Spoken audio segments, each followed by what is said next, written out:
Sahabat, autobiografi bukan tokoh. Orang biasa juga punya cerita. Berani hidup, berani berjuang. Jangan kerja kau mengeluh terus. Teman-teman sekalian, tahun 1979 kami tidak lagi tinggal di rumah lanting. Tetapi orang tua saya membeli sebuah rumah kecil yang berada di Jalan Petran, Puruk Jahu.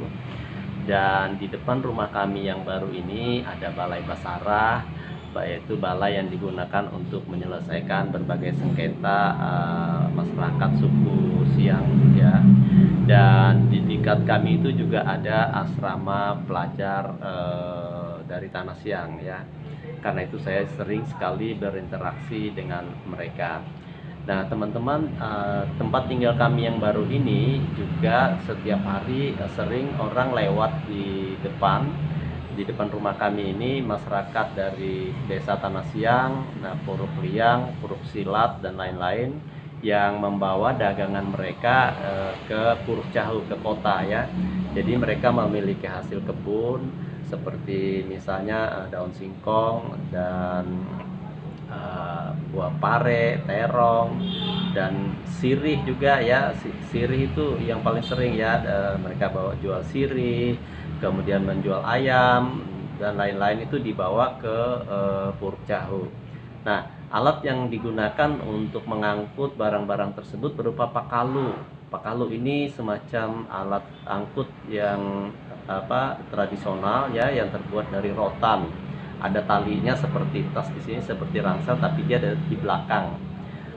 Teman-teman, mungkin lain kali kita perlu mereview pakalu ini, karena pakalu ini sangat sangat melegenda sebenarnya ya. Nah, teman-teman sekalian, karena sering melihat orang lewat di depan rumah membawa jualannya, ibu saya bilang, bagaimana kalau kita membeli barang-barang dagangan mereka itu, kan tinggal menyetop mereka di depan rumah, kemudian kita beli, nanti kita yang jual ke pasar. Singkat cerita, akhirnya ibu saya berjualan di Pasar Pelita Puruk Jahu, dan kami membeli barang-barang dagangan yang dibawa oleh orang-orang dari Tinotali, dari Puruk Liang, dan lain-lain yang melewati depan rumah kami. Dan itu berlangsung cukup lama teman-teman ya. Akhirnya saya berinteraksi dengan mereka, dan saya sedikit-sedikit juga belajar menggunakan bahasa Siang untuk keakraban ketika saya diajak ibu saya menawar, bertanya berapa harganya, dijual berapa, dan lain-lain ya. Teman-teman sekalian, dari masyarakat Tanah Siang ini ada dua akses pada saat itu ya, kalau mau ke kota Puruk Jahu. Untuk yang dari daerah Saripoi, mereka menggunakan jalan Saripoi, sedangkan untuk Kerali dan Tinotali, Sungai Lunuk biasanya melewati tempat kami itu ya. Dan itu dibawa, dagangannya itu dibawa ke Simpang 4 Puruk Jahu ya. Simpang 4 itu dimana di situ ada pelabuhan, itu kalau di sana nyebutnya Lanting Bom. Saya nggak tahu kenapa disebut Lanting Bom ya. Nah, di Lanting Bom ini juga banyak kapal-kapal yang ya, kapal-kapal kayu dari Banjarmasin, juga dari Hulu Barito dan lain-lain yang mampir, sehingga di Simpang 4 itu bisa dikatakan sebagai pusat transaksi dan perdagangan pada zaman itu di kota Puruk Jahu. Mereka yang membawa dagangan dari Tanah Siang itu misalnya durian. Durian itu mereka tidak menjualnya bijian waktu itu. Jadi mereka jajarkan saja pekalunya mereka itu yang berisi durian, nanti tinggal pembeli datang, berapa harganya satu pekalu. Jadi itu dibeli secara borongan ya. Kalau sudah dikupas pun durian yang sudah dikupas itu biasanya dimasukkan ke dalam kaleng, jadi dijual per kaleng. Jadi pada saat itu sangat jarang sekali orang menjual durian itu per biji ya, seperti sekarang. Jika barang-barang mereka itu laku, mereka biasanya membeli tembakau, membeli rokok, membeli sembako untuk dibawa pulang, dan nanti beberapa minggu lagi mereka biasanya turun lagi seperti itu.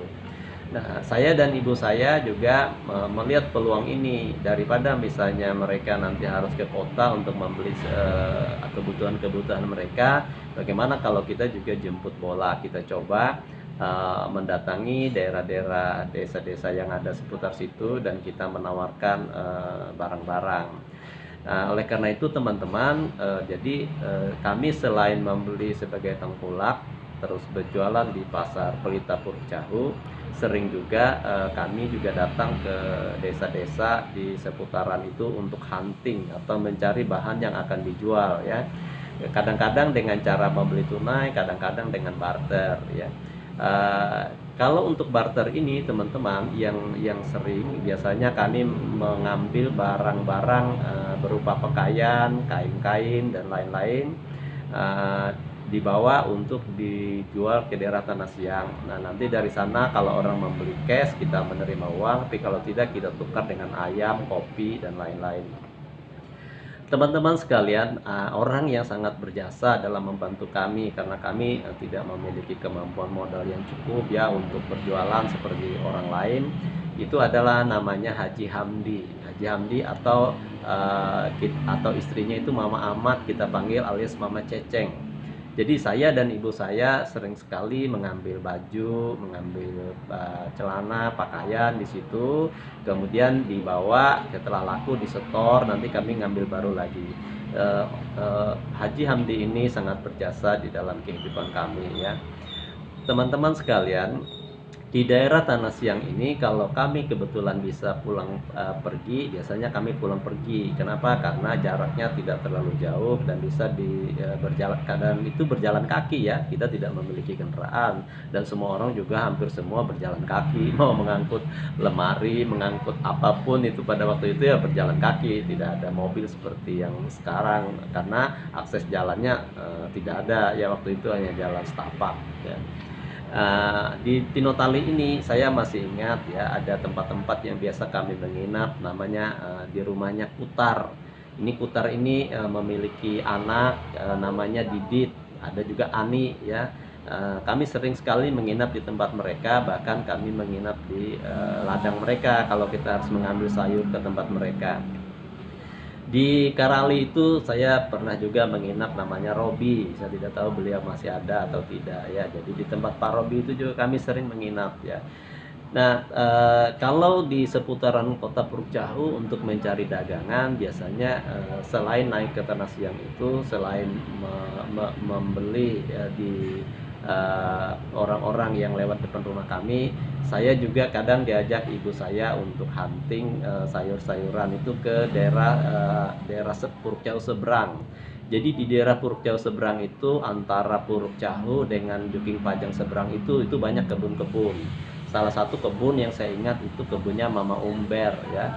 Jadi di kebun Mama Umber itu banyak tanaman. Jadi kami naik perahu ke situ memetik sayur seperti sayur apa ya, daun singkong dan gambas itu ya, banyak sekali biasanya di situ.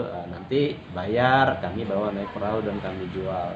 Jadi hobi berjualan itu memang melekat pada diri saya teman-teman.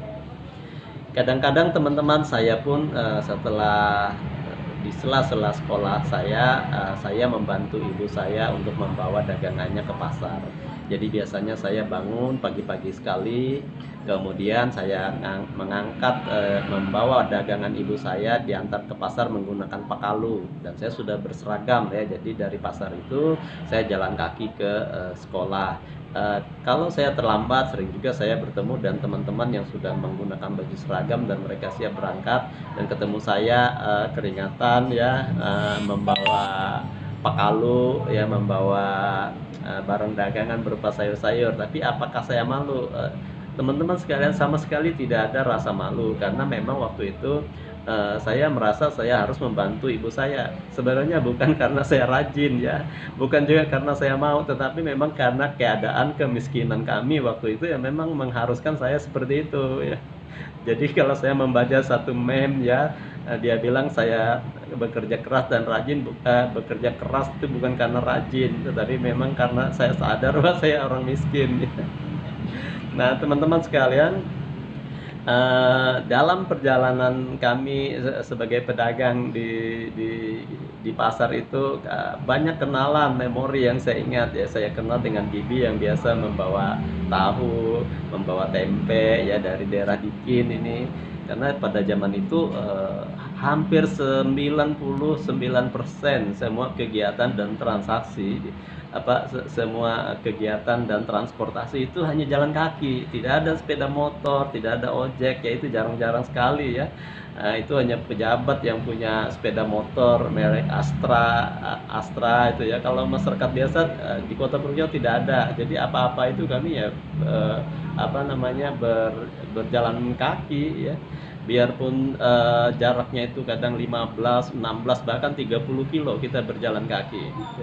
Nah, kadang-kadang juga saya ada ya kakak saya yang berada di Desa Arung. Nah, kadang saya juga ke Desa Arung ini juga berjalan kaki teman-teman ya, menelusuri jalan setapak, nanti menyeberang sungai, naik lembah, bukit, baru nyampe. Nah, dari sana saya menggunakan pakalu juga ya. Jadi pakalu ini saya bawa seperti pare ya, buah pare, terong dan lain-lain itu dibawa ke Purworejo untuk dijual ya.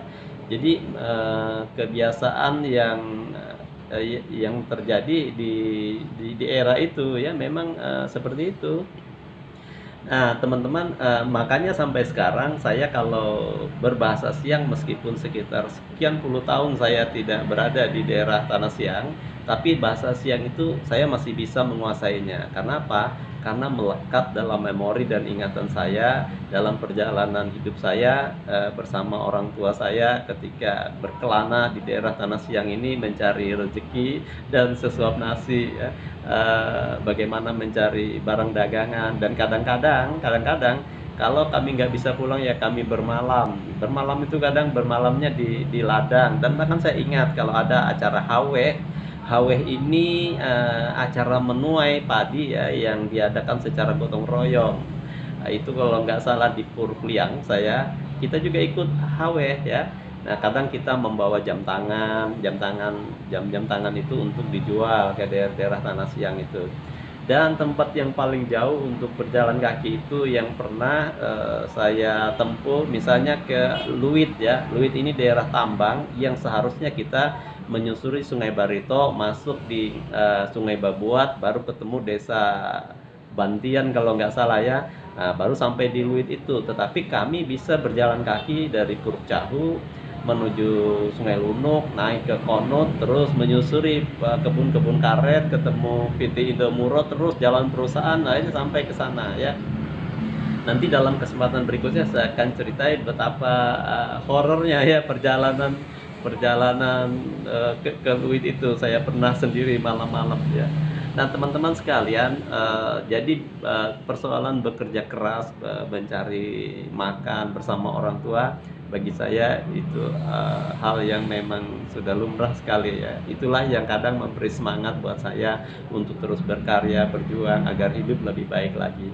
Teman-teman sekalian, sampai di sini dulu tahun 1979. Sebenarnya masih banyak ya, masih banyak cerita-cerita di tahun 1979 ini, tetapi supaya tidak terlalu panjang, kita masih punya episode-episode berikutnya. Nanti kita akan insert di sela-sela